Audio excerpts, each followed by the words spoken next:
ఎంత ప్రయత్నించా యాక్చువల్గా మ్యారేజ్ అయిన తర్వాత వీడియోస్ అవన్నీ బాగా ట్రోల్ అయినాయి కదా, నాకు యాక్చువల్గా మొబైలే ఇవ్వలేదు. యూట్యూబ్ ఓపెన్ చేయొద్దు, మనం ఒక 1 వీక్ బంద్ చేద్దాం, అప్పుడు కొంచెం కూల్ అవుతుంది బయట, అప్పుడు మనం ప్రశాంతంగా తిరగొచ్చు అని చెప్పి నాకు అసలు ఫోనే ఇచ్చేవాడు కాదు.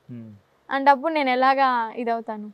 అంటే ఏం ప్లాన్ చేసుకున్నాం, మీ ఇద్దరు పెళ్లి చేసుకున్న తర్వాత ఏం ప్లాన్ చేసుకున్నారు? అంటే ఎట్లా ఉందాము, ఇలా పలానా చోట ఉందాము, ఇలా చేద్దాం ఇలా చేద్దాం ఏమైనా ప్లాన్ చేసుకున్నారా? ప్లానింగ్ అయితే ఉంది. అదే కండువల మ్యారేజ్ చేసుకున్నాం కదా, అక్కడే ఒక 15 km డిస్టెన్స్లో ఒక ల్యాండ్ ఉందన్నమాట. అక్కడ ఆశ్రమం కట్టి అక్కడ ఉందాము అని చెప్పని అరేంజ్ చేశాను. అంత డబ్బు ఉందా అంటే ఫోన్ చేస్తే, చిటికలో ఫోన్ చేస్తే ఇలా పడతాయి అని చెప్పని అంటాడు.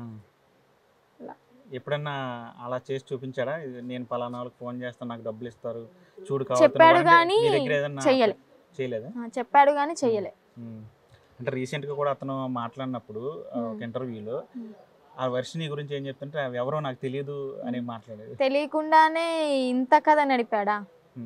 తెలీదు అని చెప్పినంత సింపుల్ కాదు తెలీదు అన్న వర్డ్. అది తనకి తెలియాలి, ఎందుకంటే తను తప్పు చేశాడు కాబట్టి తెలీదు అని చెప్తున్నాడు. నేను తప్పు చేశాను కానీ నేను రియలైజ్ అయ్యాను, కానీ నేను ధైర్యంగా మాట్లాడుతున్నా కదా, అలాగే మాట్లాడాలి తను కూడా. అలాంటప్పుడు తనకిలాగా మాస్కులు పెట్టుకుని, స్పెట్స్ పెట్టుకుని, క్యాప్ పెట్టుకుని అయితే రాలేదే. నా ఫేస్ అనేది ఓపెన్గా చూపిస్తున్నా.